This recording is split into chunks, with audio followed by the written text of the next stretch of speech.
Ikinulong siya sa piitang napakalamig. Hindi siya pinapakain, sinasampal, sinusuntok, inaapakan ang mukha. Ito ang araw-araw na ganap sa buhay ng bida. Isa siyang emperor ngunit nagawa siyang ipagkanulo ng sarili niyang pamilya. Ang masama pa dito ay ang kanyang tiyuhin ang nagkulong sa kanya sa piitang napakalamig at hindi siya pinapakain. Nag-ugat lamang ito dahil sa inggit ng kanyang tiyuhin mula ng bata pa ito. Hindi kalaunan ay ang sarili nitong tiyuhin ang naghatid sa kanya sa kamatayan. Ngunit muli itong nabuhay 98 years ago sa ibang katawan na tila ba ay isa itong ampon at tinuturing isang walang kwentang bata. Dahil isa siyang emperor sa dati niyang buhay ay taglay niya ang magpa hanggang sa ngayon ng mahika kaya naman ang kanyang pinsan na palagi siyang binubuli ay nagulat na lamang dahil sa bigla itong naging malakas.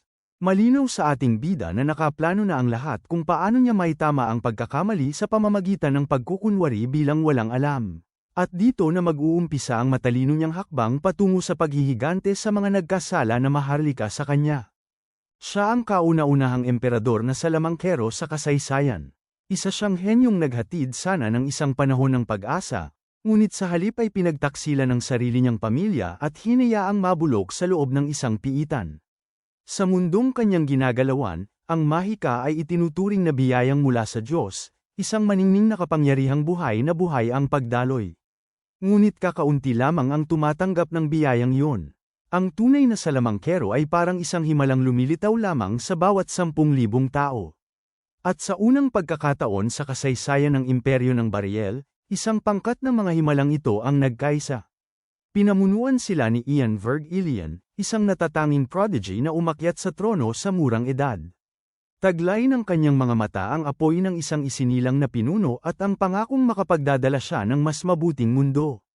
Dapat sana ay iyon ang simula ng isang ginintoang panahon para sa lahat ng salamangkero. Ngunit hindi kailanman dumating ang panahong iyon. Sa halip, ang Samalubong ay isang malamig at mamasamasang piitan kung saan ang tanging liwanag ay nagmumula sa isang nag-aalab na sulok. May isang lalaking nakatayo roon na may mayabang at malamig na ngiti, minamaliit ang mismong konsepto ng mahika at tinatawag itong kapangyarihang angkop lamang sa mabababang tao. At sa sahig sa ibaba niya, nakagapos at wasak ang mismong emperador. Patuloy siyang tinutuya ng lalaking iyon at ipinapaalala kung gaano siya kawalang laban kapag wala ang kanyang mahika.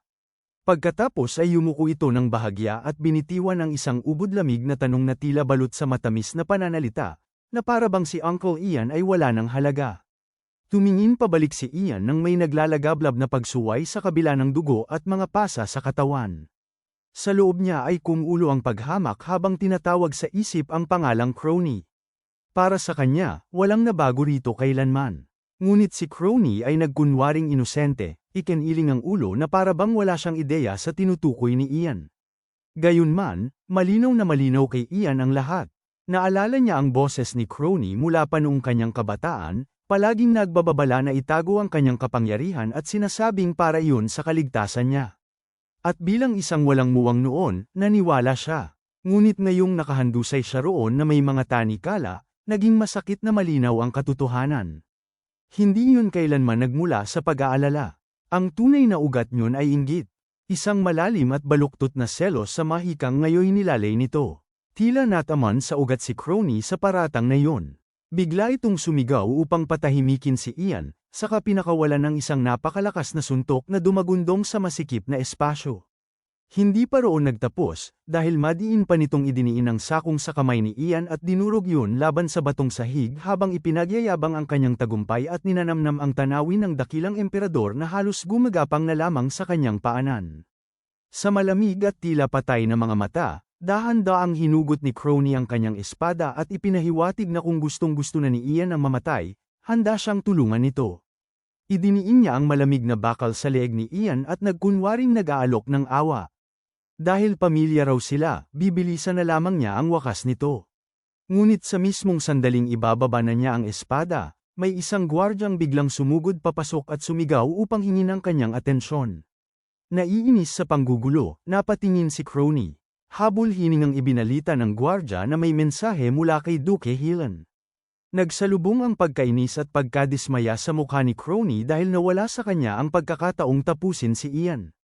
Sinabi niyang susunod siya, ngunit bago tuluyang umalis ay sinipa pa niya ng ubod lakas ang dibdib ni Ian, Saka iniwan ng emperador na lubos na nag-iisa. Dilim at katahimikan ang muling bumalot sa lugar. Wala nang tinitigan si Ian kundi ang kawalan habang iisang kaisipan lamang ang paulit-ulit na umaalingaw sa isip niya. Doon na pala magtatapos ang kanyang buhay. Tila naubos na ang lahat ng natitirang lakas niyang lumaban. Wala nang naiwan kundi hungkag na kawalan ng pag-asa. Saglit na sumilay sa alaala niya ang dati niyang kaluwalhatian. Ginawa niya ang lahat ng kaya niya, ngunit hindi pa rin yun naging sapat. Ang tanging hiling na lamang niya ay sana may isang tao, saan man, na makaalala sa pangalang Ian Vergilion. Biglang naputol ang katahimikan nang marinig niya ang isang desperadong tinig na tumatawag sa kanya upang magising.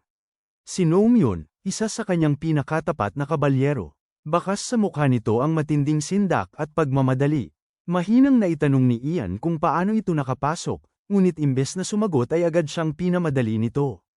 Gayunman, wasak na ang kanyang kalooban. Pinigilan niya ito at ipinahiwatig na tapos na ang lahat. Tinulungan siya ng babaeng iyon na maging isang salamangkero at maging isang emperador, ngunit sa puntong iyon ay wala na siyang nais kundi sumuko. Habang dumadaloy ang mga luha ng sukdulang kawalang pag-asa, nahihirapan siyang ipahayag na gusto na niyang bumitaw. Ngunit hindi siya pinakinggan ni Noam. Tinanong siya nito kung naaalala pa ba niya ang gusali ng mga salamangkero sa loob ng Imperial Palace. Bago pa man siya makasagot, isang napakaliwanag na gininto ang magic circle ang biglang sumiklab sa paligid nila at binalot ang piitan ng hindi pangkaraniwang liwanag. Natarante si Ian at sa isip niya ay halos mapasigaw sa tanong kung ano ang ginagawa ni Noam. Sa matinding pagkabigla, nakita niyang kalmado nitong hiniwa ang sariling daliri at hinayaang pamatak ang isang patak ng dugo upang buhayin ang spell. Nagmakaawa siyang huminto ito, ngunit sinabi ni Noam na huli na ang lahat. Naibigay na ang kinakailangang handog. Sumiksik ang matinding pangamba sa dibdib ni Ian nang maunawaan niya ang nangyayari. Ipinagbawal na mahika yon. Sa sandaling yon, bumalik si Crowny at marahas na pumasok, bakas sa mukha ang galit at pagkalito. Hindi niya maunawaan ang nagaganap sa loob ng selda, ngunit hindi siya pinansin ni Noam. Sa halip, nanatili itong payapa, may banayad at mapayapang ngiti sa labi habang nakatingin kay Ian. Nakiusap ito na tandaan niya ang isang mahalagang bagay. Hindi raw nagbibigay ang Diyos ng problemang walang kasagutan. Habang nakabitin sa ere ang mga salitang yun, ramaga sa si Crowny at mula sa likuran ay ibinaba ang espada. Tumalsik ang dugo ni Noam sa mukha ni Ian, at sa isang iglap ay napalitan ng purong walang pigil na galit ang lahat ng kanyang kawalang pag-asa. Sa sobrang sakit at hinagpis, umalingaw sa isip niya ang sigaw ng pagtutol. Gusto niyang itanong kung anong sagot pa ang maaari nilang makuha sa kalunos-lunos na kalagayang yon. Tinawag niya ang pangalan ni Noam habang ang mga mata niya ay nag-aapoy sa dalamhati at ang mahika sa paligid ay lalo pang umalimbukay. Si Crowny naman ay nakatayo lamang sa ibabaw ng katawan ni Noam, tumutulo ang dugo sa dulo ng espada nito. Sa isip nito, dapat ipanalangin ni Ian na huwag na siyang muling ipanganak sa susunod niyang buhay. Ngunit wala nang ibang marinig si Ian kundi ang tinig ni Noam na paulit-ulit na umaalingaw sa kanyang isipan, na huwag niyang kalilimutan ang sinabi nito at na walang problemang ibinibigay ang Diyos na walang kasagutan. Pagkaraan, tila nabasag ang buong mundo sa paligid niya na parang salamin. Isa-isang sumilay sa harap ng kanyang mga mata ang mga pira-pirasong alaala ng buhay niya. Nandoon ang kanyang koronasyon, ang pagtataksil ni Crowny, at ang sukdulang sakripisyo ni Noam. Pagkatapos niyon ay dumating ang ganap na katahimikan. Naramdaman niyang tila nakaluhod siya habang napapalibutan ng malambot at mainit na liwanag. Naglaho ang malamig at madilim na piitan at napalitan ng isang malawak at mariingal na mansiyon na naliliwanagan ng araw, napapalibutan ng maayos at malilinis na hardin. Ngunit agad ding nabasag ang katahimikang yun nang marinig niya ang isang malupit at galit na tinig na sumisigaw ng kanyang pangalan. Isang lalaking may mapulang kayumangging buhok ang nakatitig sa kanya nang may matinding pagkasuklam at inuutusan siyang tumayo mula sa sahig. Sa di kalayuan, may isang babae at isang batang lalaki na nakangising tila pinagtatawanan siya, habang ang lalaki ay may panghahamak na ipinahihiwatig na inampun lamang nila si Ian dahil sa awa. Sumasakit ang ulo ni Ian at tila nilulunod siya ng ingay sa paligid. Pinagsabihan ng babae ang asawa na bantayan ang tono nito. Ngunit sumingit naman ang batang lalaki at pumabor sa kanyang ama. Lalong umikot ang isip ni Ian. Hindi niya kilala ang mga taong nasa harapan niya at hindi niya maunawaan kung bakit napakaingay nila. Hawak niya ang magkabilang sentido at pilit na inuunawa ang anumang nangyayari. Tumingin siya sa paligid ng marangyang silid, sa napakagarbong chandelier, at hindi maunawaan kung saan siya napadpad. Pagkatapos ay ibinaba niya ang tingin sa sarili niyang mga kamay at tuluyang natigilan. Hindi iyon ang magagaspang na kamay ng isang emperador. Maliit, mapatla, at malinaw na mga kamay iyon ng isang bata. Nang makita niya ang sariling refleksyon, isang batang lalaking halos hindi niya makilala ang samalubong sa kanya. Bata ito, may maikling blonde na buhok at malalaking berdeng matang puno ng pagkalito. Patuloy pa ring sumisigaw ang kanyang tiyuhin at pinagsasabihan siyang huwag ipahiya ang pamilya. May binanggit ito tungkol sa emperador, at ang salitang yun ang tuluyang tumagos sa ulap ng kalituhan sa isip ni Ian. Emperador, sa isip niya, parang siya mismo yun ngunit hindi niya maunawaan kung bakit ganoon ang sitwasyon. Mula sa pagkakaupo sa sahig ay tumingala siya, taglay ng batang mukha ang sukdulang pagkalito. Tinuya lamang siya ng tiyuhin dahil sa mukha niyang tila mangmang at saka naglapag ng isang dokumento sa harap niya. Sa mabigat na buntong hininga, ipinaliwanag nitong yun ang atas ng emperador. Idinagdag pa nito na hindi niya yun ipinakita noon dahil hindi naman marunong magbasa si Ian, ngunit dapat man lang daw makita niya ito. Natigilan si Ian, isang atas ng emperador, wala naman siyang inilalabas na ganoong kautusan kamakailan. Nanlaki ang kanyang mga mata habang tumutok sa dokumento, at unti-unting sumikat sa isip niya ang isang nakagugulat na katotohanan. Mabilis na gumalaw ang kanyang paningin sa magarang pagkakasulat hanggang sa mapadako sa petsa sa ibaba. Nakasulat doon ang taong 1100. Saglit na tila tumigil ang tibok ng kanyang puso. 78 taon yun sa nakaraan. Nangangahulugan itong gumana nga ang ipinagbabawal na mahika. Ngunit bago pa niya tuluyang maproseso ang lahat, biglang inagaw sa kanya ang sulat. Nakasimangot na tumingin sa kanya ang pinsan niyang si Shell at ipinahiwatig na wala naman siyang dahilan upang tingnan yon dahil hindi naman siya marunong magbasa. Samantala, abala naman ang kanyang tiyuhin sa pambabala sa isang panauhin at ipinaliliwanag kung gaano karaming abala ang pinagdaanan nila upang opisyal na mairehistro si Ian sa pamilya. Kasabay niyon ay pinagsabihan din ng bata na mag-ayos ng asal. Tumayo si Ian sa tabi ng isang malaking grandfather clock. Ang bawat tik-tak niyon ay parang paalala ng panahong nawala at panahong muling ibinigay sa kanya. Taong 1100 na ngayon. Ang insignia sa dokumento ay pag-aari ng isang emperador na hindi man lamang niya kilala. Nang muli niyang silipin ang sariling refleksyon, isang batang mukhang hindi pamilyar ang tumingin pabalik sa kanya. Ngunit ang mga mata nito ay hindi mata ng isang ordinaryong bata. Iyon ang mga matang nabuhay, namuno, at pinagtaksilan. Wala nang pagdududa na ito ang space-time magic ni Gnome. Binigyan siya ng pangalawang pagkakataon, ngunit unti-unti na rin niyang nauunawaan ang kakilakilabot na kapalit nito. Makalipas ang ilang panahon, nagsalo ang pamilya sa hapunan sa paligid ng isang marangyang mesa. Sa harap ni Ian ay nakahain ng isang steak na luto ng perpekto. Maingat at elegante niya itong hiniwa, sa paraang halatang minsan na niyang nakasanayan kahit matagal na iyong hindi nagagawa. Nang malasahan niya ang unang kagat, bahagyang lumawak ang kanyang mga mata.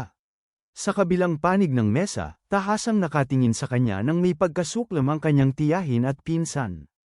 Sa isip niya, matapos ang napakahabang panahon ng pagkagutom sa loob ng piitan, halos nakalimutan na niya kung ano ang tunay na lasa ng totoong pagkain. Kasama rin nila sa hapag ang isang nakatatandang lalaking maputi ang buhok na si Lord Mullen. Itinaas nito ang kanyang baso at pinuri ang maayos na asal ni Ian sa pagkain.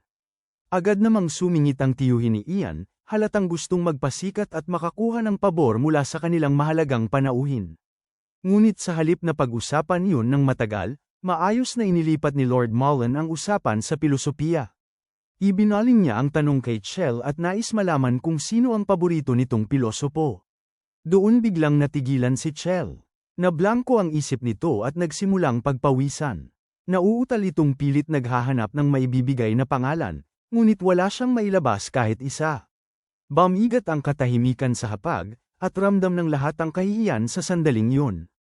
Tahimik lamang na minasdan ni Ian ang pangyayari nang may malamig na linaw sa isip. Alam niyang hindi yun simpleng pakikipag-usap lamang. Sinusubok sila ni Lord Mullen, at malinaw na palpak ang kanyang pinsan. Bago pa tuluyang maging hindi matiis ang katahimikan, si Ian na ang nagsalita. Kalmado niyang tinalakay ang mga akda ng pilosopong si Phil Lane. Ang bawat salitang lumalabas sa kanya ay hitik sa talinong higit na malayo sa inaasahan mula sa kanyang edad. Lubos na natulala ang kanyang pamilya. Si Lord Mullen naman ay ngumiti ng may tunay na paghanga.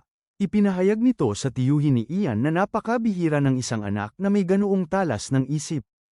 Idinagdag pa niyang kahit ang mga barbaro sa silangan ay pahahalagahan ng ganitong kitilim na isipan. Ang katagang mga barbaro sa silangan ay tumimos sa isip ni Ian. Alam na alam niya kung sino ang tinutukoy nito. Iyon ang Heavenly Warrior Clan, at iisa lamang ang teritoryong katabi ng lupain nila, ang mga lupain ng pamilyang Brock. Sa isang iglap, naunawaan niyang nakabalik siya sa pinakasimula ng sarili niyang trahedya. Bumuhos sa isip niya ang mga alaala. Naalala niya na lumagda ang pamilyang Brock sa isang kasunduang pangkapayapaan sa nasabing angkan. At upang tuluyang pagtibayin ang kasunduang yun, opisyal nilang inampon sa pamilya ang isang anak sa labas. At ang batang yun ay siya mismo. Naalala niya ang nakangiting mukha ng kanyang tiyuhin noon habang tinatawag siyang simbolo ng kapayapaan. Ngunit kasinungalingan lamang pala ang lahat. Ang totoo, ibinebenta siya ng mga ito bilang bihag. Nang tuluyang lumino sa kanya ang nakapangingilabot na katotohanan, tumingin siya sa kanyang tiyuhin, nag-ipon ng isang inosenteng ngiti, at tumugon sa paraang tila payapa ngunit napakalamig ng ibig sabihin. Tinawag niya itong ama. Pagkatapos ng hapunan, agad na nawala ang magalang na anyo ng lahat. Hinabol ni Chell si Ian sa pasilyo at hinarang ito. Baluktot sa galit ang mukha nito habang sinisigawan si Ian dahil sa pagpapamukha raw dito ng pagiging hanggal sa harap ng bisita. Ngunit matatag lamang na tumayo si Ian at hindi man lang natinag. Kalmado niyang ipinunto na kung wala siya roon, si Chell mismo ang magpapahiya sa buong pamilya nang wala ng ibang tumutulong. Dahil doon, natigilan ang kanyang pinsan at walang naisagot. Dahil sa tinding galit, inabot ni Chell ang isang plorera sa tabi at ibinato yun kay Ian. Bumagsak at nabasag yun sa dingding, ngunit ni Kititing ay hindi natinag si Ian. Sa halip, isang mahinang gininto ang liwanag ang sumiklab sa kanyang mga mata. Sa malamig niyang tindig, ipinahiwatig niya kay Chell na baka mas mabuting umikli ang dila nito. Ang mga salitang yun ang tuluyang nagtulak sa spoiled na bata sa bingit ng takot. Mula sa maliit na katawan ni Ian ay sumabog ang isang napakalakas na alon ng gininto ang mana. Dahil sa bagsik nito, tumilapon pa atras si Chell at napatitig sa kanya ng may matinding sindak, na parabang ang batang nasa harapan niya ay naging isang halimaw. Dahan-daang humakbang si Ian palapit habang mababa at mapanganib ang tono ng kanyang presensya. Sa sandaling yon, lubos nang nasindak si Chell at Pasiga na umatras habang nagmamakaawang tumigil siya. Tahimik lamang siyang minasdan ni Ian ng may malamig na ekspresyon. Maliwanag sa tagpong yun na napakalayo ng agwat ng kanilang kapangyarihan. Sakto namang bumukas ang pinto. Si Lord Mullen yun na may dalang isang tray.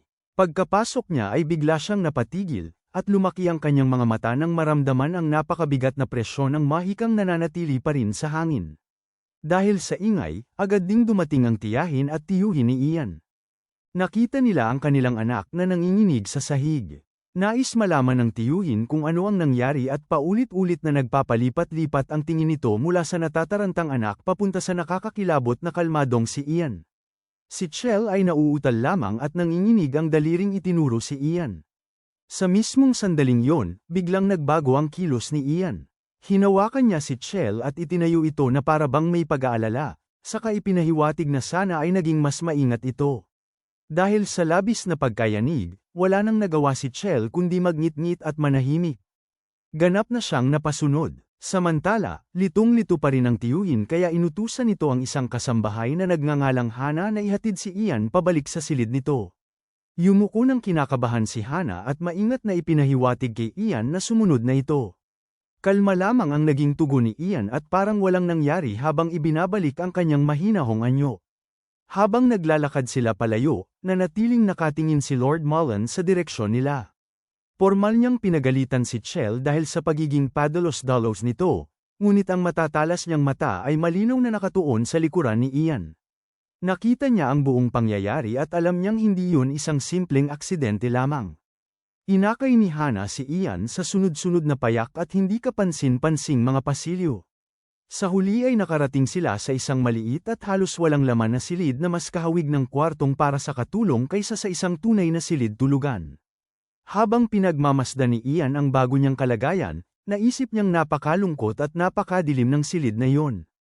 Samantala, si Hana ay balisa at halatang kinakabahan bago tuluyang nagsalita. Maingat nitong itinanong kung nasa kanya pa ba ang sulat para sa kanyang ina. Naguluhan si Ian sa tanong, kaya ipinaliwanag ni Hana na ang dati niyang sarili ay umiiyak araw-araw at paulit-ulit na nakikiusap na ipadala ang mga sulat dahil ipinagbabawal sa kanya ang pag-alis sa mansiyon. Doon tuluyang nagdugtong-dugtong sa isip ni Ian ang lahat. Hindi lamang pala inaabuso ang katawang ito. Ikinukulong din ito upang matiyak na hindi siya makakatakas bago siya tuluyang maipagpalit sa iba. Tumingin si Ian sa batang kasambahay at bahagyang lamambat ang kanyang ekspresyon. Sinabi niya rito na huwag na itong mag-alala dahil hindi na siya iiyak pa. Ngunit sa mismong oras ding yun, biglang lumuhad si Hana sa sahig at nanghihina itong nagsimulang humingi ng kanyang bahagi. Yumuko ito hanggang sumayad ang noo sa sahig habang nanginginig ang boses. Ipinaliwanag niyang umaasa ang 5 niyang mas nakababatang kapatid sa mga tirang pagkaing ibinibigay ni Ian sa kanya. Kaya sa harap niya, halos nagmamakaawa siya para sa kaunting awa, kahit sa araw na yun lamang. Sandaling natahimik si Ian habang pinoproseso ang panibagong antas ng kalupitan ng pamilyang ito. Sa huli, nagsalita rin siya. Pumayag siya, ngunit may isang kondisyon. Sinabi niyang kailangan siyang tulungan ni Hana sa hinaharap kapag dumating ang oras na hingin niya yon. Sa sobrang tuwa, agad na sumang-ayon ang dalaga. Paulit-ulit siyang nagpasalamat bago nagmadaling lumabas ng silid. Nang tuluyan na siyang maiwang mag-isa, napabuntong hininga si Ian. Sa isip niya, tunay ngang napakahirap ng kalagayan niyang iyon. Pinag-isipan niya ang kakaibang sitwasyon na kinasadlakan niya. Ibinabalik siya ng mahika ni Nam, ngunit dinala siya nito sa mahina at abang katawang ito sa isang miserable at nakakadismayang lugar. Naisip niya kung bakit dito at bakit sa panahong ito siya dinala. Pagkatapos ay naalala niya ang huling mga salita ni Nam tungkol sa paghahanap ng mga sagot. Kung nais niyang maunawaan ang nangyari at kung paano niya mababago ang sarili niyang hinaharap, iisa lamang ang lugar na dapat niyang puntahan, ang Ministry of Magic sa Imperial Palace. Tumigas ang batang mukha niya sa matinding determinasyon. May layunin na siya ngayon, at makararating siya roon anumang hirap ang kailangan niyang daanan. Habang nag-iisa sa loob ng silid, sinimulan ni Ian na pagdugtong-dugtungin ang mga pira-piraso ng bago niyang realidad. Inilahad niya ang isang kamay, at mula roon ay sumiklab ang isang umiikot na bola ng gininto ang mana sa kanyang palad. Hilaw pa ito, malakas, at napakapamilyar sa pakiramdam. Isang kampanting ngiti ang sumilay sa kanyang mga labi. Ikinuyom niya ang kamao at naglaho ang liwanag. Sa sandaling yun ay nakumpirma niya ang isang bagay. Ang batang katawang ito ay kayang gumamit ng mahika. Unti-unti nang umaangkop ang mga piraso ng palaisipan. Isang batang nagngangalang Ian na marunong gumamit ng mahika. Sa isip niya, hindi niya maiwasang tanungin kung nagkataon lamang ba yon o sadyang may dahilan kung bakit siya ipinadala sa katawang ito. Naputol ang pag-iisip niya nang may kumatok sa pinto. Si Hana yon, dala ang kanyang pagkain. Tahimik itong tumango na parabang naunawaan na nito ang lahat ng dapat gawin para kay Ian. Pagkaalis nito, tumingin siya sa payak na pagkain na iwan sa tray. Ilang maliliit na tinapay lamang iyon at kaunting gatas. Napabuntong hininga siya at naisip na tila malaki ang ibinawas bilang kabayaran, dahil alam niyang ang natitirang bahagi ay napunta sa pamilya ng dalaga. Gayunman, nananatiling napakaliit ng bahagi para sa kanya. Para sa isang lumalaking bata, napakakaunti niyon. Biglang nagbalik sa isip niya ang engranding handaan kanina, isang hapag na punong-puno ng inihaw na karne at mamahaling pagkain. At sa sandaling yun, may isang nakakagulat na pagkaunawang tumama sa kanya. Naalala niya na kahit sa engranding handaang yun ay wala pa ring gula, isang karaniwang halaman na kalaunan ay magiging pangunahing pagkain at magliligtas sa milyon-milyon mula sa gutom. Ngunit ang paraan upang may handa yun ng ligtas ay hindi pa matutuklasan hanggang 50 taon pa ang lilipas. Dahil sa kaalamang taglay niya, kaya niyang mag-isa na baguhin ang kasaysayan ng taggutom sa buong imperyo. Napagtanto niya na ang tunay niyang kapangyarihan ay hindi lamang mahika, kundi maging ang mismong kaalaman sa hinaharap. Makalipas ang ilang oras, ipinatawag siya sa opisina ng kanyang tiyuhin. Ipinaalam ng Maharlika na magkakaroon ng isa pang handaan kasama ang mas marami pang mga aide mula sa kabisera. Payapa lamang na nangako si Ian na hindi siya magdudulot ng problema. Ngunit habang siya ay papaalis na, pinahinto siya ng kanyang tiyuhin at sinabing may isang bagay ito mula sa kanyang ina. Iniabot ng Maharlika ang isang maliit na supot na may lamang ilang baryang salapi at isang sulat. Kasabay niyon, may malupit pa itong pang-uuyam na kakailanganin pa marahil ni Ian ng tutor para lamang maipabasa ang laman yun. Pagkatapos ay binitawan nito ang isang baluktot na pangako. Kapag naging masunurin siya, baka payagan pa siyang makita ang kanyang ina bago siya tuluyang ipadala palayo. Tinanggap ni Ian ang maliit na supot nang walang kahit anong bakas ng emosyon sa mukha. Tahimik niyang ipinahiwatig na nauunawaan niya ang lahat. Naiwang nakatingin ang Maharlika habang papalayo siya, malamig at walang malasakit ang ekspresyon nito. Ngunit nang tuluyang magsara ang pinto, bahagyang bumagsak ang mga balikat ng Maharlika.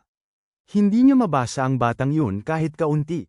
Sa isang panandaliang sandali, halos nakaramdam pa siya ng awa para sa ina ng bata. Pagbalik sa kanyang silid, hinawakan ni Ian ang supot na ipinadala ng kanyang ina. Inilabas niya ang liham at marahang sinundan ng kanyang mga daliri ang magarang sulat kamay. Hawak niya yun habang malalim ang iniisip. Sinuri niya ang mamahaling papel at ang tintang ginamit. May mali, may isang bagay na hindi tama. At pagkatapos ay nakita niya yun. Sa ilalim ng liham ay may nakatagong ikalawang dokumento, isang Maharlika book. Sa isang iglap ay naunawaan niya ang lahat. Ang kanyang tiyuhin ay nagnanakaw ng buwis mula sa sentral na pamahalaan. Sa isang mabigat at mapait na ngiti, napagtanto ni Ian ang tunay na dahilan kung bakit naroon si Lord Mullen. Hindi kailanman tungkol sa kanya ang pagdating nito. Isang imbestigasyon ang totoong pakay nito. At ngayon, nasa mismong mga kamay niya ang katibayan. Binago niyo ng buong sitwasyon. Kinagabihan, ang mga mahiwagang ilaw sa opisina ng Maharlika ay kumurap at tuluyang namatay. Habang gagalaw sana ang Maharlika upang magsindi ng kandila, nadapa ito at bumagsak. Nagkalat ang mga papel sa buong silid. Sinisi nito ang sarili sa pagiging padalos-dalos at inutusan ang kanyang butler na pulutin na lamang ang mga dokumento. Ngunit habang isa-isang binubuo ang mga papel, biglang natigilan ang Maharlika. May nawawala. Agad itong naghanap sa mesa nito at unti-unting tumaas ang kaba sa kanyang boses. Lingid sa kanyang kaalaman, si Ian ay tahimik na nagmamasid mula sa dilim sa likuran niya. Nang muling sumindi ang mga ilaw, may hawak na si Ian sa kamay na supot ng baryang ipinadala ng kanyang ina. Samantala, napatitig ang Maharlika sa mesa nitong maayos na muli. Nawawala ang lihim na Maharlika book, ngunit ang liham mula sa ina ni Ian ay malinaw na nakapatong sa ibabaw. Bigla itong pumihit at nakita si Ian na kalmadong nakatayo roon. Nang hingi ng Maharlika ang paliwanag kung bakit nasa lugar na yun ang bata, payak ngunit matalim ang naging tugon ni Ian.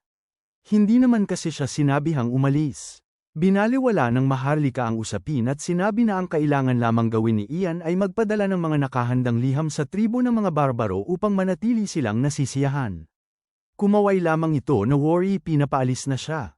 Tinalikuran ni Ian ang usapan at nagsimulang lumakad palabas. Habang naglalakad sa pasilyo, iniisip niya ang sulat. Ang kanyang ina ay sinasabing bulag, ngunit ang liham ay nakasulat sa napakamahal na papel. Hindi siya naniniwalang ang kanyang ina mismo ang sumulat niyon. Binasa niya ang laman ng sulat, ngunit puro hungkag na matatamis na salita lamang ang nakapaloob dito. Sa pinakadulo ay may isang kakaibang hiling na agad nakakuha ng kanyang pansin. Binanggit doon ang Great Desert. Napakawala si Ian ng isang maikling, matalim na tawa. Tama ang kanyang hinala. Ang natitira na lamang ay patunayan yon. Dumating ang gabi ng handaan. Binati ni Lord Mullen ang dalawang aide mula sa kabisera, isang lalaking nagngangalang Dor at isa pang si Mac. Nagpalitan sila ng magagalang na bati bago tuluyang pumasok sa loob. Sa hapagkainan, muling pinuri ni Lord Mullen si Ian. Si Mac, ang lalaking may suot na salamin, ay tila nagtatakang inisip kung ano bang maaaring ikausisa ng isang batang mula sa probinsya. Tiningnan sila ni Ian ng may kalkuladong titig, tila sinusukat kung anong klaseng mga tao ang kaharap niya. Pagkatapos ay nagtanong siya ng isang payak na bagay, kung anong uri ng pagkain ang karaniwang kinakain sa kabisera. Tumugon si Dor na pare-pareho lamang naman kahit saan. Ang mayayaman ay kumakain ng masagana habang ang mahihirap ay nagugutom. Sa puntong yun, marahang nagpahayag si Ian na maganda sana kung lahat ay makakakain ng sapat. Ang paraan ng kanyang pagsasabi niyon ay may bigat ng karunungang hindi inaasahan sa isang batang tulad niya. Dahil doon, nagkatinginan ang tatlong aide at halatang nagulat sa lalim ng kanyang mga salita. Napangiti si Mac at sinabing kapareho yun ng mga salitang madalas sabihin ng prinsipe. Nais agad malaman ni Ian kung alin sa mga prinsipe ang tinutukoy. Ipinaliwanag ni Dor na yon ay ang ikalawang prinsipe, si Gale. Pagkarinig sa pangalang yon, para bang may malakas na dagok na tumama kay Ian. Kilalang kilala niya ang pangalang yon. Si Gale ang taksil na namuno sa isang bigong pag-aaklas kasama ang mga rogue mages. Sa isang iglap ay naitala ni Ian sa isip ang mahalagang impormasyong yon. Bahagi pala ng paksayo ni Gale ang mga lalaking ito. Ngunit sa halip na mabahala, maingat lamang niya yung isinilid sa isipan. Taksil man sila o hindi, maaari pa rin silang maging kapaki-pakinabang. Kalaunan, natapos din ang handaan. Habang papaalis na ang mga panauhin, humarap si Lord Mullen sa Maharlika at nagpahayag ng isang maliit na kahilingan. Nais nitong makausap si Sir Ian ng sarilinan. Halatang nataranta ang Maharlika. Mabilis nitong sinubukang itulak pasulong ang sarili nitong anak, ngunit pumayag lamang si Lord Mullen, bagay na lalong nagpasindak kay Chell. Maya-maya, si Chell ay hirap nang naglalakad sa ilalim ng liwanag ng buwan sa gitna ng hardin. Halatang pagod na ito. Tiniyak naman ni Mac na malapit na silang makarating. Nang makita ni Lord Mullen ang kaawa-awang kalagayan ni Chell, iminungkahi niyang magpahinga muna sila. Sumang-ayon ng dalawang aide na maiwan kasama si Chell, kaya naiwan sina Lord Mullen at Ian upang magpatuloy sa paglalakad ng silang dalawa lamang. Ginampanan ni Ian ang papel ng mapagmalasakit na kapatid at pinayuhang magpahinga ng mabuti si Chell. Nang tuluyan na silang mapag-isa sa tabi ng isang kumikislap na lawa, hindi na nagpaligoy-ligoy si Lord Mullen. Direkta nitong binanggit na nakita niyang naging ginto ang mga mata ni Ian noong isang araw. Huminto ito at tumitig ng diretso sa bata, ipinahihiwatig ang tanong kung isa ba itong gumagamit ng mahika. Sa halip na magpahalata, tanging isang payapa at hindi mabasang ngiti lamang ang ibinigay ni Ian. Nagkunwari siyang walang alam. Nagpatuloy si Lord Mullen at sinabi nitong tiyak na magiging interesado si Prinsipe Gale na makilala ang isang taong may ganoong talento. Sa puntong yun, naging tusaw ang ngiti ni Ian. Hindi siya nasiyahan sa payak na dahilan na yon. Sa mismong paraan ng kanyang pagtitig at pagtugon, biglang nag-iba ang himig ng buong pag-uusap. Ipinakita niyang hindi lang yon ang nais malaman ni Lord Mullen. Alam niyang marami pa itong gustong itanong. Tahimik si Lord Mullen, at sa unang pagkakataon ay bahagyang nabasag ang kalmado nitong anyo. Malinaw na naunawaan nito na ang batang nasa harapan niya ay hindi ordinaryo. Doon na ibinagsak ni Ian ang pinakamatinding revelasyon. Kalmado ang kanyang boses, ngunit ang laman ng kanyang sinabi ay parang kulog na bumagsak sa gitna nila. Ipinahiwatig niya na ang tunay na pakay ng pagdating ni Lord Mullen ay ang investigasyon sa Peking at Maharlikain. Mabilis na kumuyam ang kamay ni Lord Mullen. Sa isang iglap, nalantad siya. At habang hawak ni Ian ang lahat ng magagandang baraha, ngumiti siya ng may sukdulang kumpiyansa. Sinabi niyang nagkataon namang may isang bagay siyang ninanais. Tumingin siya ng diretso sa mga mata ng matandang Maharlika at doon niya inilatag ang kanyang hakbang. Nais niyang magkaroon sila ng kasunduan. Bumigat ang hangin sa pagitan nila. Malinaw na inilantad ni Ian ang gusto niya kapalit ng ledger. Nang itanong ng matandang lalaki kung ano bang maiaalok ng isang batang tulad niya, naging malamig ang ngiti ni Ian. Ipinaalala niya na ang pandaraya sa buwis ay isang krimeng madaling makasangkot maging ang Maharlikang pamilya. Hindi man tahasang binigkas, malinaw ang bantang nakapaloob sa kanyang mga salita. Nag-alok si Lord Mullen ng isang madaling paraan para makaligtas si Ian. Maaari raw nitong hadlangan ang pag-ampun at palayain siya. Walang parusang kamatayan at wala ring pagpapadala sa Heavenly Warriors. Ngunit tahasang tinanggihan yun ni Ian. Hindi yun ang gusto niya.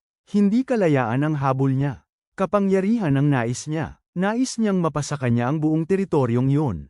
Napakapangahas ng kanyang plano. Susunod siya sa orihinal na balak at pupunta siya sa Heavenly Warriors, ngunit sa sarili niyang mga tuntunin. At pagdating doon, gagawin niya silang sarili niyang hukbo.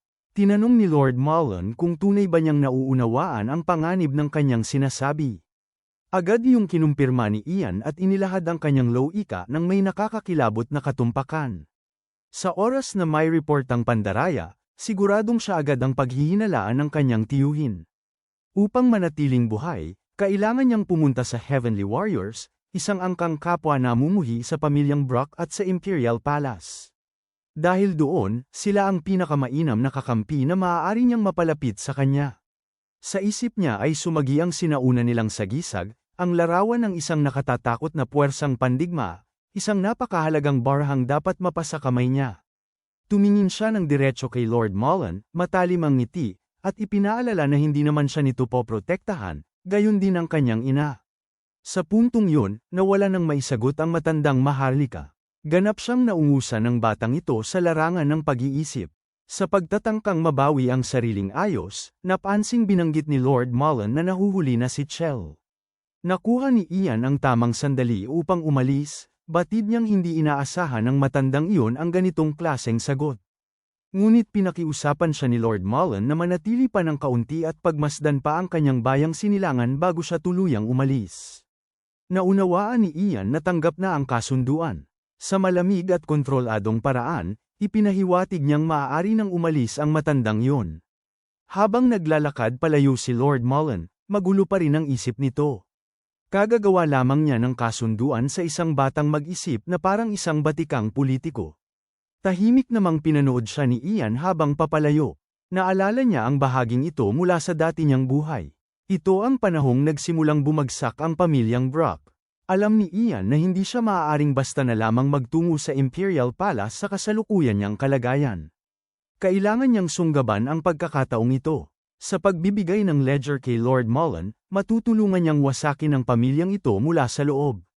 At sa kaguluhang susunod, kukunin niya para sa sarili ang lahat ng mayroon sila.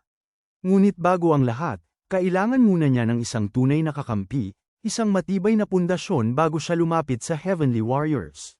Doon niya napagtanto na ito ang pinakamabilis niyang daan, ang una niyang hakbang tungo sa muling pag-angkin ng kapangyarihan at pagsisimula ng kanyang paghihiganti.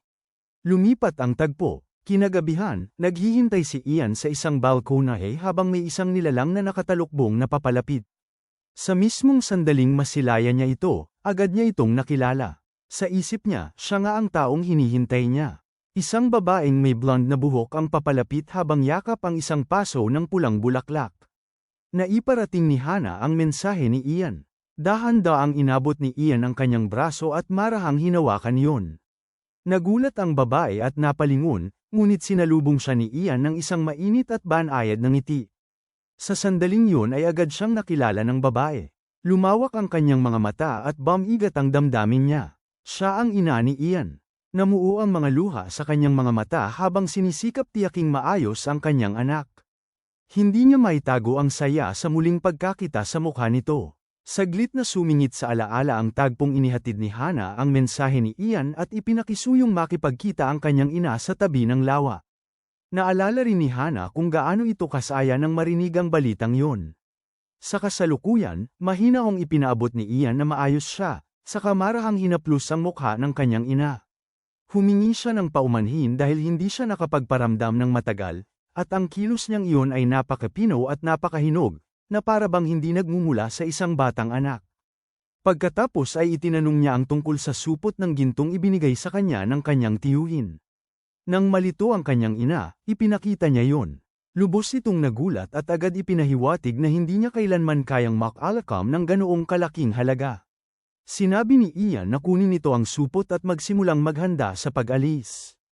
Ipapaalam daw niya ang tamang oras sa pamamagitan ni Hana. Napuno ng pag-aalala ang mga mata ng kanyang ina. Para sa kanya, kung ang gusto ni Ian ay tumakas, mas mabuting umalis na lamang ito agad. Hindi na nito kayang panuorin pang magdusa ang anak sa lugar na iyon. Ngunit tiniyak ni Ian sa kanya, habang may bahagyang gininto ang liwanag na sumisiklab sa kanyang mga mata, na hindi siya tatakas. Matatag niyang ipinadama na kailangan lamang siyang pagkatiwalaan. Sa pagkakataong yun ay umalingaw mula sa malayo ang boses ni Chell na nagsasabing oras na upang umalis. Bago tuluyang lumayo, sinabi ni Ian sa kanyang ina na magsimula na itong mag-ipon ng mga buto ng gula dahil magiging napakahalaga ng mga yon sa nalalapit na panahon. Naiwan ang kanyang ina na nakatingin sa papalayong anak, tulala sa laki ng pagbabagong nakita niya rito. Si Hana naman ay naghihintay na may hawak na paso ng bulaklak na dating inaalagaan ng nakababatang si Ian. Tinanggap yon ni Ian nang may tunay na ngiti at taos-pusong pasasalamat. Sa mga kamay niya ngayon ay may isang maliit na bahagi ng nakalimutan niyang nakaraan. Kinabukasan, magkasamang naglalakad sina Ian at Chell matapos mahikayat ni Ian ang pinsan niyang takot pa rin na sumama sa training grounds. Kinakabahang nais malaman ni Chell kung talagang magsisimula na ang pagsasanay sa araw na yon. Pinakalma lamang siya ni Ian at ipinaunawang magaang simula pa lamang yon. Habang papalapit sila, may nakita silang lalaking may peklat sa mukha na nakapikit at tila umidlip sa isang bangko. Nagulat ito pagmulat nang makita ang dalawang batang amo at agad inalam kung anong dahilan ng kanilang pagpunta roon. Pinalobo ni Chell ang dibdib at pilit nagmukhang mahalaga sa harap ng lalaki. Ang kapitan na si Theo ay hindi man lang na-impress.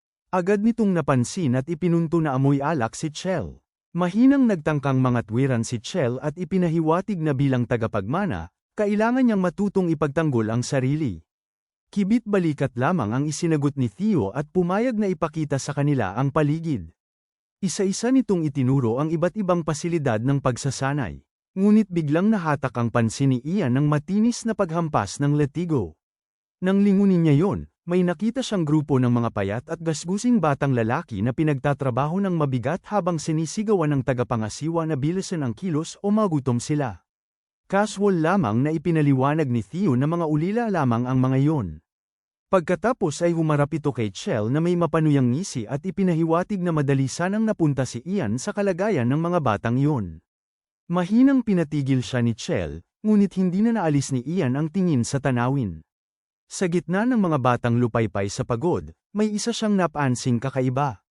Habang halos hindi na makatayo ang iba, may isang batang lalaki na matingkad ang pulang buhok at matatag pa ring nakatayo. Sinundan ni Theo ang tingin ni Ian at may pagaspas na binanggit ang pangalan nitong Bar Eric. Para sa kanya, isa raw itong tunay na sakit ng ulo.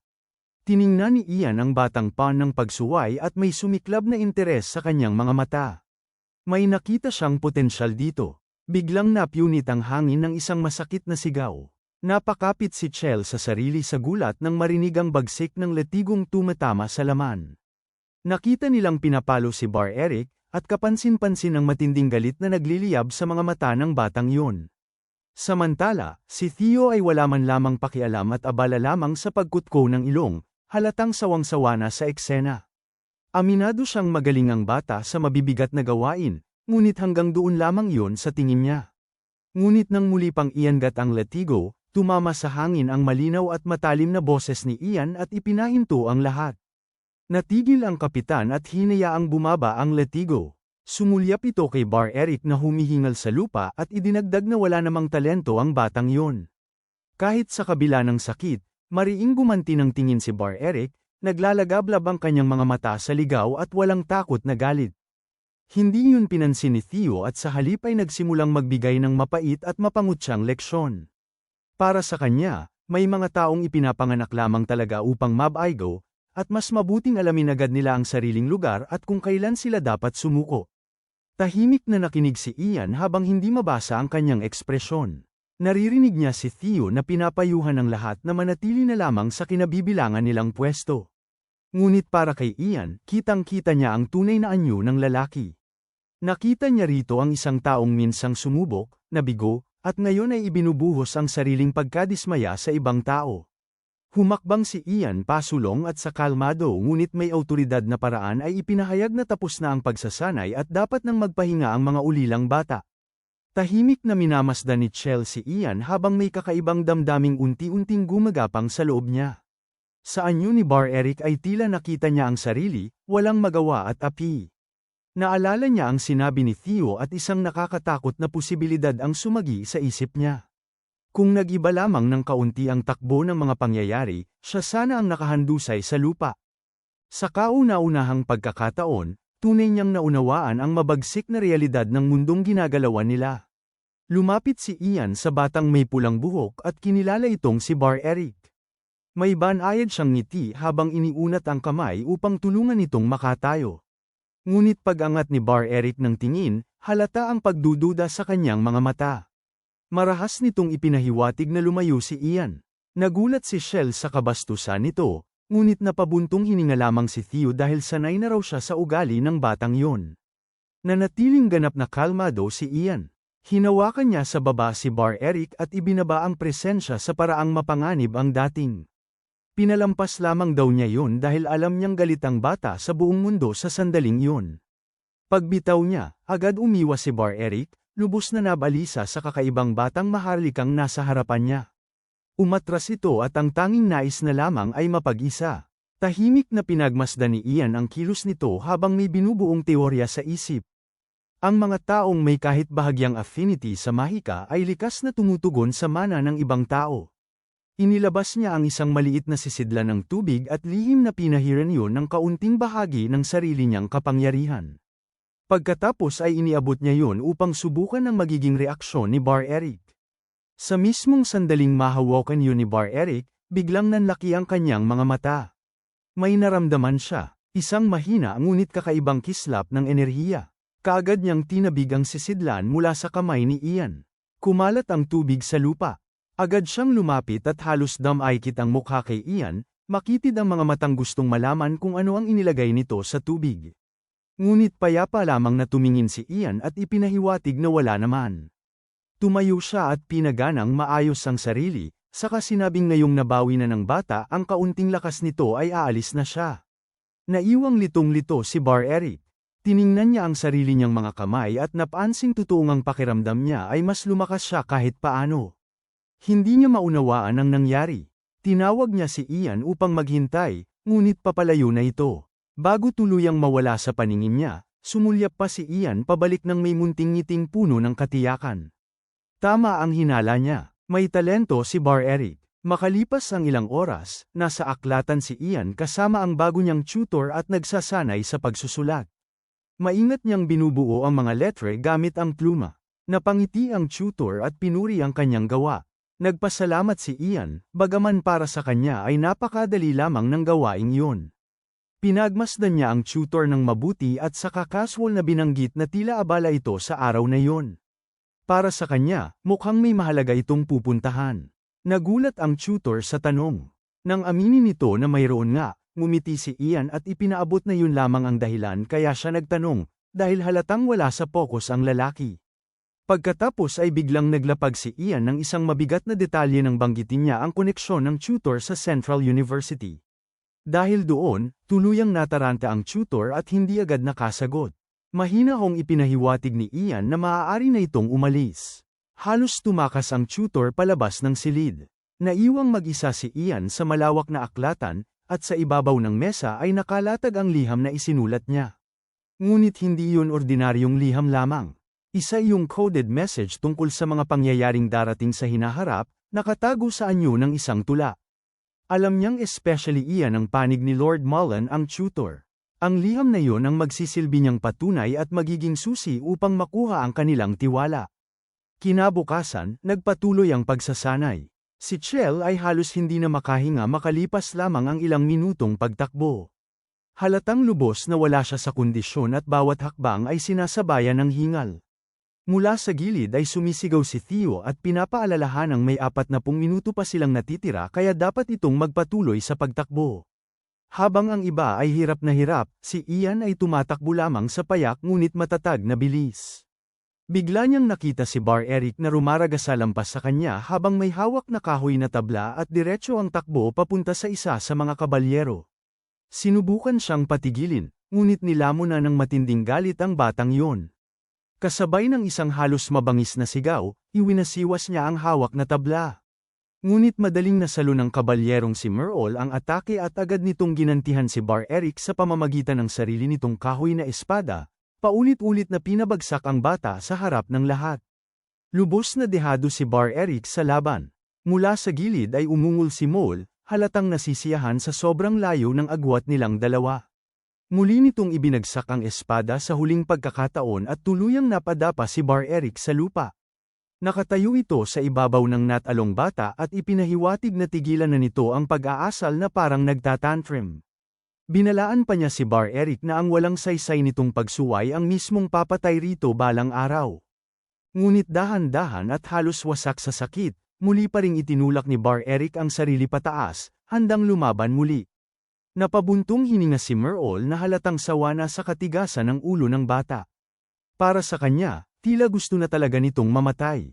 Kasunod niyon ay pinakawalan niya ang isang mabagsik na sipa sa tagiliran ni Bar Eric at napalipad itong muli habang nagtatawanan lamang ang ibang kabalyero. May pagkasuklam pang dumura si Merle sa lupa at ipinahiwatig na kung magpapatuloy si Bar Eric sa ganitong asal, hindi na ito magtatagal pa sa mundo. Makalipas ang ilang sandali, natagpuan ni Ian si Bar Eric habang inaalagaan nito ang sariling sugat. Pinagsabihan pa ito ng isa pang ulila, ngunit ikinuyong lamang ni Bar Eric ang mga ngipin dahil mas malalim ang sugat ng kanyang pride kaysa sa pinsala ng katawan. Nang mapansin niya si Ian na papalapit, agad na sumiklab ang iritasyon sa kanyang mukha. Para bang nagsasabi ang buong tindig niya na ito na naman ang batang yun. Lumuhad si Ian sa tapat niya at mahina kong ipinaunawa na kung gusto niyang manalo, kailangan niyang humanap ng mas mabuting paraan. Umismed lamang si Bar Eric at inisip na baka pandaraya ang nais ipagawa sa kanya. Hinigpitan niya ang hawak sa kahoy na espada at malinaw na ipinahiwatig na kapag nagpatuloy pa si Ian sa pagsasalita ay papatayin niya ito. Napabuntong hininga si Ian. Sa loob lamang ng isang kisap mata, naipitin niya si Bar Eric sa mga kahon sa likuran at madaling nadaig ang bata. Nagpumiglas si Bar Eric at halatang namangha sa lakas ni Ian. Habang diretsyong nakatingin sa kanyang mga mata, inilatag ni Ian ang alok niya. Tutulungan niya ito. Nagsimulang kumislap ang kanyang mga mata sa mapusyaw na gininto ang liwanag. Ngunit kapalit niyon, kailangan ding tulungan siya ni Bar Eric. Pagkatapos ay ipinatong ni Ian ang isang kamay sa ulo ni Bar Eric at isang daluyong ng dalisay na mana ang damaloy papasok dito. Biglang napasinghap si Bar Eric at nanlaki ang mga mata nang may isang kapangyarihang hindi pa niya kailanman naranasan ang unti-unting magising sa loob niya. Dahan-daang kumalat sa kanyang mukha ang isang mabagal ngunit mabangis na ngiti. Sa wakas ay naunawaan niya. Hindi ito murang panlilinlang o simpleng daya lamang. Tunay itong kapangyarihan. Lumuhad si Ian sa harap niya habang patuloy pa ring kumikislap ang mga kamay. Sa sandaling yun, nabuo ang kanilang kasunduan. Tumayo si Ian pagkatapos at may bakas ng kumpiyansa sa kanyang mga labi. Tila tama ang lahat ng naisip niya. Sa sumunod na saglit ay tuluyang sumabog ang kaguluhan. Sumugod si May at ang mga kasama nito, ngunit buong bagsik silang hinarap ni Bar Eric habang sumisigaw. Sa isip ni Ian, malinaw na ang batang ito ay isang mage swordsman. Samantala, halos hindi makapaniwala si Merle sa nasasaksihan. Hirap na hirap pa siyang maibulalas ang pangalan ng bata. Kumilos si Bar Eric sa bilis na halos hindi makita ng mata at nasalo nito sa ere ang suntok ng kabalyero. Nang tumingala siya, purong ligalig na kasiyahan ang nakapinta sa kanyang mukha. Sa isang malakas na tulak lamang, ibinaon niya si Merle sa lupa at nabiyak pa ang bato sa ilalim nila. Nakatitig lamang si Merle paitaas, hindi makapaniwala, at hirap pang maibulalas ang pangalan nito. Bago pa ito makabawi, isang mabagsik na suntok ang pinakawalan ni Bar Eric ng diretsyo sa mukha niya. Ang iba pang mga kabalyero ay natulala na lamang habang pinapanood ang batang dating nililibang nilang apihin na ngayon nag-anyong halimaw sa harap nila. Sa gitna ng gulat, may isa sa kanila ang halos mapasigaw sa isiping tila baliw na ang batang iyon. Si Merle, hilo at duguan, ay pilit inalam kung paano ito biglang lumakas ng ganoon habang sabay-sabay silang sumugod muli. Ngunit tumawa lamang si Bar Eric. Isa yung mabangis at walang pagpipigil na halakhak ng dalisay na kaligayahan. Para sa kanya, ito mismo ang matagal na niyang hinihintay. Sa isang suntok lamang, may isa na naman siyang kabalyerong pinalipad, habang si Theo sa gilid ay tuluyang napako sa kinatatayuan sa tindi ng pagkabigla. Nakatingin lamang siya sa eksena habang wasak na wasak ang dati niyang mapanghusgang pananaw sa mundo. Maya-maya, nilapitan ni Theo si Ian at mabigat ang mukha nito. Tinawag niya si Sir Ian. Lumingon si Ian at nagkunwaring inosente, na para bang nais lamang malaman kung may nagawa bang mali ang bata. Umiling si Theo at ipinaalam na puro pagol lamang sa salita ang inabot ng bata at wala nang iba pa. Habang naglalakad sila palayo, sumulyap si Ian kay Bar Eric. Isa lamang itong anak ng panadero at walang anumang koneksyon o impluensya. Para kay Ian, perpekto yun. Mas madaling gamitin ng isang taong sa kanya nakautang ng lahat. Lumipat ang tagpo sa isang marangyang receiving room. Naroon sina Lord Mullen at ang kanyang mga aide habang kausap si Ian. Nais na ngayong malaman ni Lord Mullen kung nakapagpasya na ba siya. Ipinaalala nito na kailangan nila ng matibay at hindi mapasusubali ang ebidensya upang tuluyang maipabagsak ang Maharlika. Seryoso ang ekspresyon nito habang ipinapahiwatig na kakailanganin nila ang tulong ni Ian. Walang pag-aalinlangang pumayag si Ian. Kalmado niyang isa-isang inilatag ang lahat ng impormasyong kaya niyang tipunin. Kabilang doon ang datos tungkol sa ani ng butil, dami ng nakukuhang mineral, pagbubuwis sa mga magsasaka, at lahat ng kailangan upang ganap na selyuhan ang kapalaran ng Maharlika. Napangiti si Lord Mullen, halatang nasiyahan sa sagot. Ipinahiwatig nitong ang naging pasyang yun ni Ian ang huhubog sa kanilang hinaharap. Nagpasalamat si Ian, ngunit sa isip niya ay mabilis nang nagdurugtong-dugtong ang mga piraso ng impormasyon. Ang selyo sa singsing ni Lord Mullen ay kapareho ng selyong nakita niya noon sa liham na aksidenteng nahulog ng kanyang tutor. Tama nga ang kanyang hinala.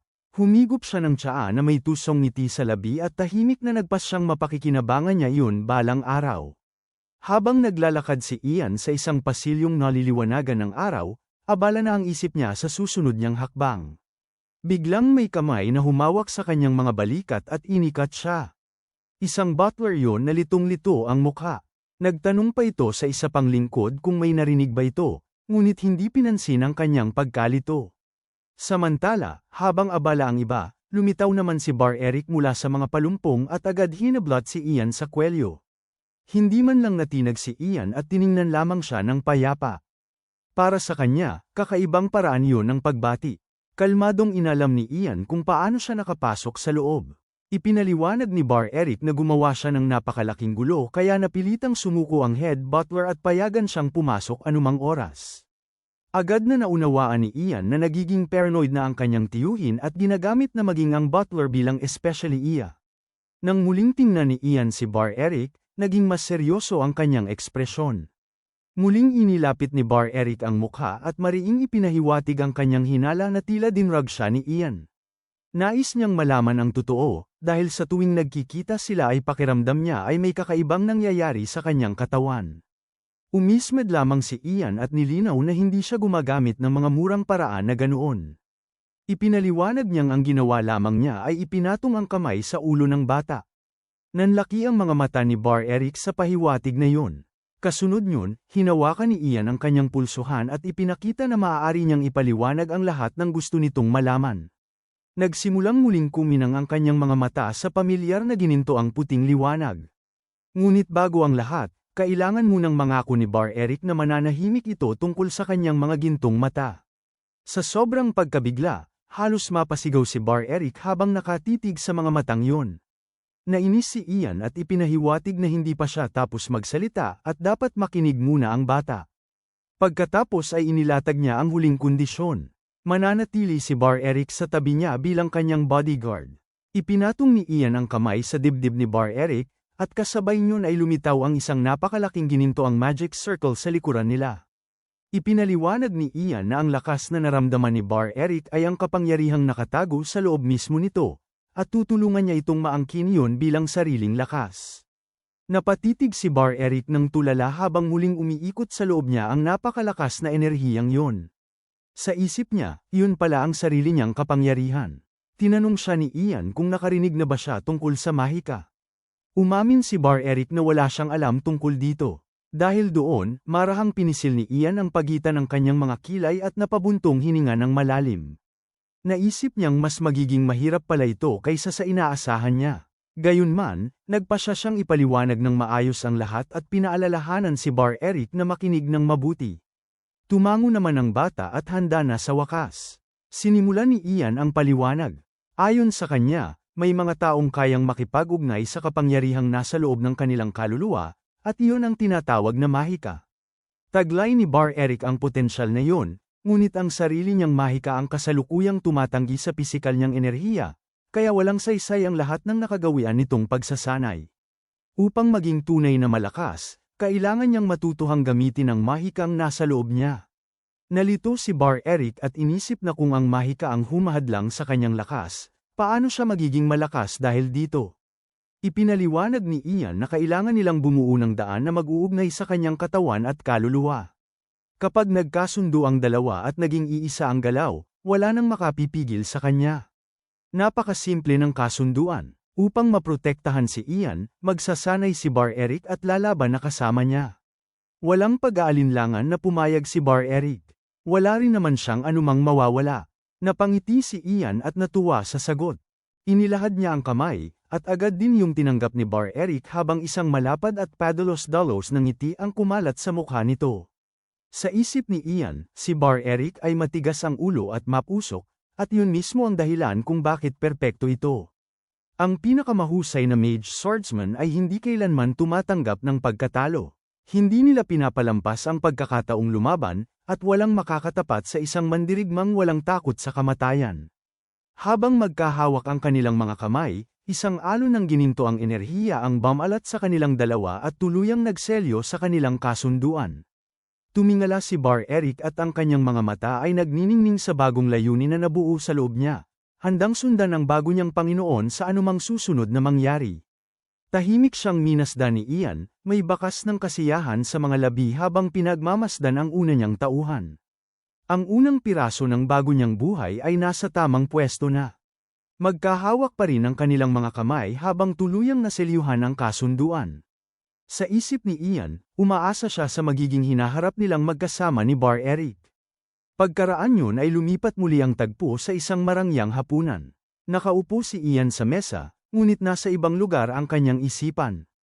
Pinagmumultuhan siya ng alaala ng isa pa niyang tiyuhin na si Crony at nang mapanakit nitong mga salita. Bahagya siyang napangiwi, kahit lumipas na ang maraming bagay, masakit pa ring sariwa ang mga multo ng salitang iyon sa kanyang alaala.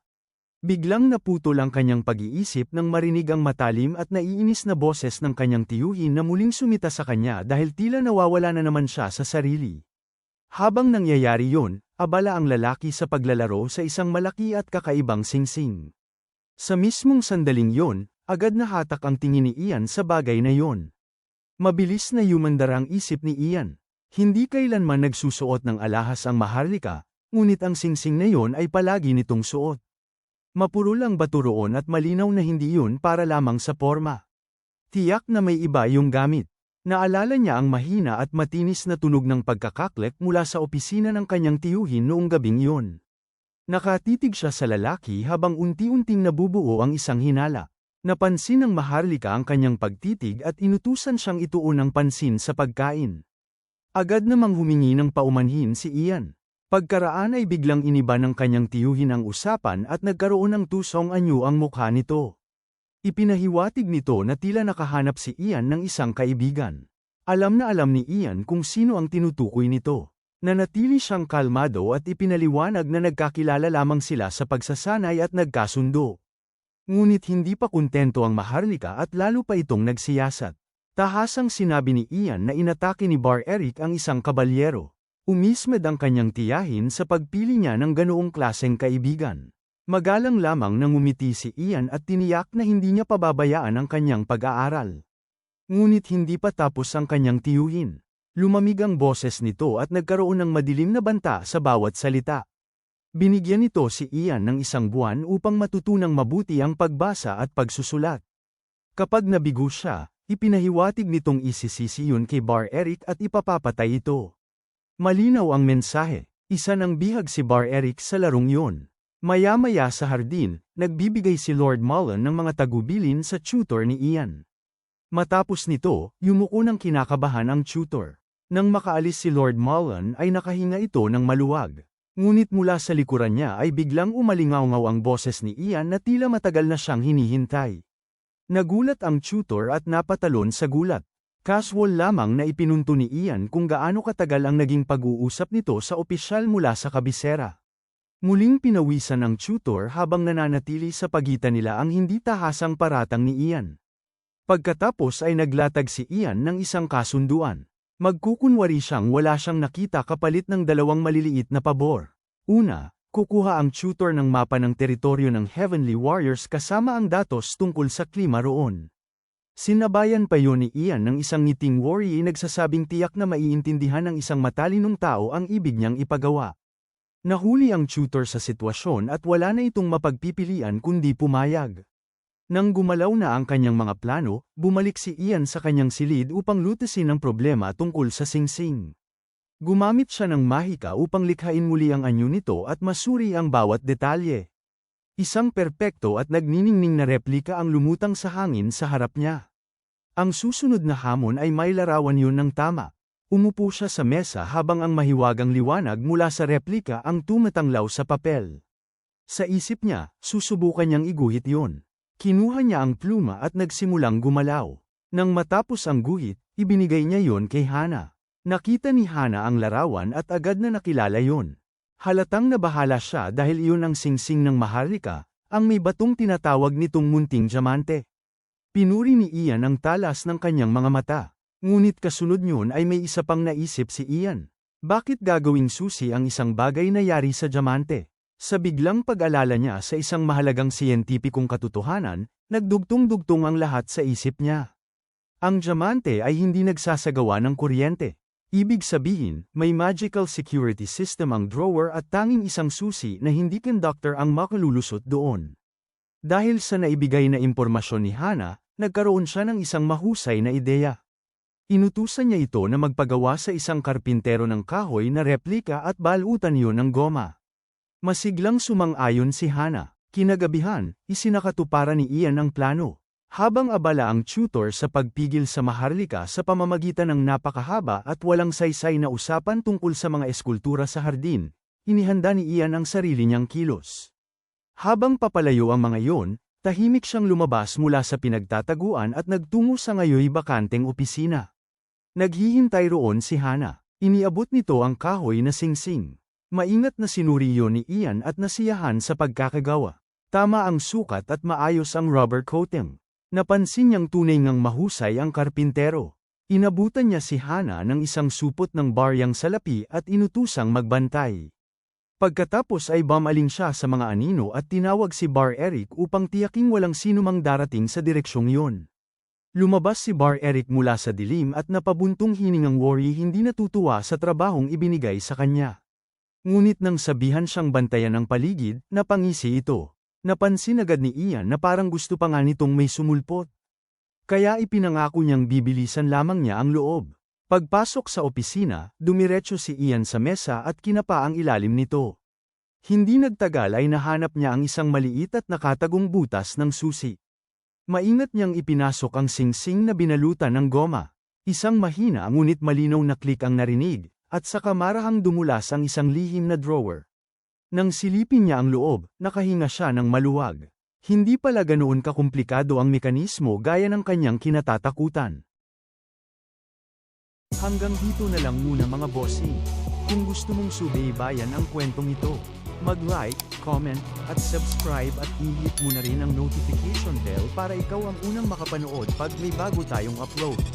Kita-kits sa susunod mga boss.